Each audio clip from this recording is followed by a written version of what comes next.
Dear incoming compers, forget everything you thought you knew about AP Comp. All the rumors, all the stories, forget them. The dreadful compocalypse where it is said that you have to write 8 essays over spring break? It's not true. It's not even close to what you are assigned. This may come to a surprise, but is actually not Miss Nally's goal to give us the most homework possible. Shocking, right? This class, even though it may seem stressful, is actually one of the best classes you will ever take. The relevance to the real world will prepare you for your life outside of high school. This class, and all its engaging activities, such as Apprentice and group work, make for a great time.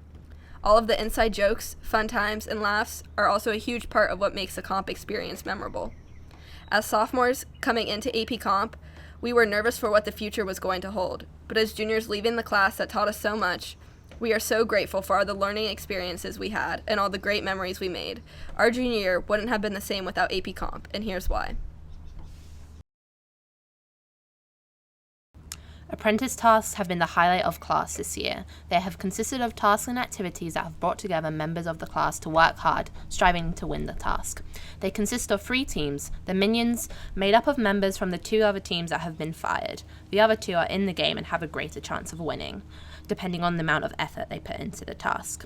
The further you get into the game, the more skilled you become. The boardroom may be stressful and intimidating, however, it makes you think on the spot on creating a strong argument to defend why you should not get fired.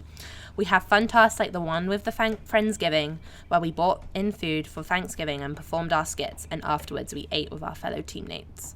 Experiences like this show the fun sides of comp and how even though we're working against each other, we still remember the fun of being a team player. AP composition essays were the most stressful part of AP Comp, but they were also the most beneficial. We now know how to add ethos, logos, and pathos into our arguments. We know how to analyze those exact appeals in other people's essays. We know how to synthesize multiple sources into an effective essay that persuades the audience of your argument. I know how to win any argument because I have simply taken Comp. The 40 minutes in which we write the essay is a wonderful preparation for the AP test. I am so grateful I took AP Language and Composition. These months in this class, learning about argument analysis and synthesis, has prepared me for college and living in the real world. This plethora of sheets bounded together is the most essential item for this class. Your sketchbook will be filled with many important notes that will get you to strive for a 5. Not only are they a great grade boost if you do your work, but the content within these will transform you into a comp god or goddess. Your sketchbook will be filled with reflections, notes, outlines, triangles, tips, class and home activities, and doodles when you get bored or need a mental break. Your work ethic and accountability will be showcased through this piece of art. Put time into your cover. It will display your culture, activities, and how you are unique. Be proud of your work. In the end, how you work and what you will work on will all end up tying into the real world. There is no doubt that multiple choice was one of the scariest parts of AP Comp. You get back to school after winter break and they hit you with the first multiple choice packet. Even though the first multiple choice might lower your test taking confidence, it will only go up from there. On the first multiple choice, I got a 40%, but as I kept learning tips and practicing the skills, the grades continued to improve.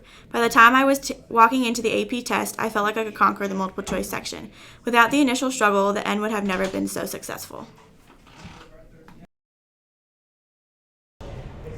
Coming into any English class, everyone dreads having to read required novels. But don't worry, this year in AP Comp, the only novel you're assigned to read is The Great Gatsby. And let me tell you, it's actually worth the read.